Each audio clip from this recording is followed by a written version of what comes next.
चीनमध्ये याच नव्या HMPV व्हायरसनं थैमान घातलंय। झपाट्यानं संसर्ग वाढत असल्यानं हॉस्पिटल्स हाऊसफुल झाली आहेत। या पार्श्वभूमीवर केंद्र सरकार आता सतर्क झालंय। भारत सरकारनं जागतिक आरोग्य संघटनेकडून सर्व अपडेट्स मागवले।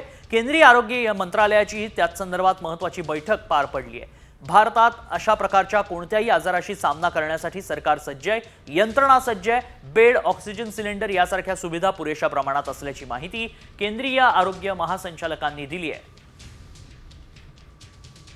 रेस्पिरेटरी वायरस है जो जुकाम जैसे बीमारी करता है या कुछ लोगों में फ्लू जैसे सिम्टम्स हो सकते हैं, खासकर जो बहुत बूढ़े लोग हैं या बहुत 1 साल से कम उम्र के बच्चे हैं। लेकिन ऐसी कोई सीरियस बीमारी नहीं है जिससे चिंता करने की ज़रूरत है।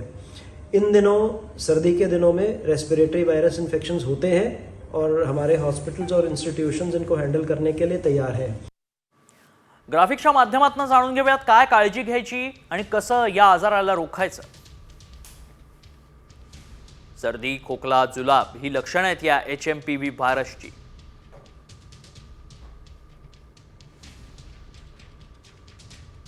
खोकला, शिंका किंवा संक्रमित लोकांच्या संपर्कात आल्यानं याचा संसर्ग होतो।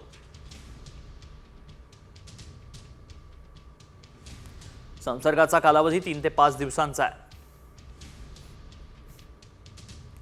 लहान मुलं आणि वृद्ध व्यक्तींना लवकरच संसर्ग होतोय। HMPV वर कुठलीही लस उपलब्ध नाही, त्यामुळे हा व्हायरस अधिक घातक ठरू शकतो।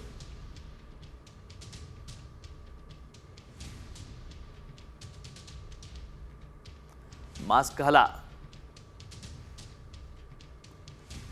गर्दीच्या ठिकाणी आता जाणं टाळा। वारंवार हात स्वच्छ धुवा।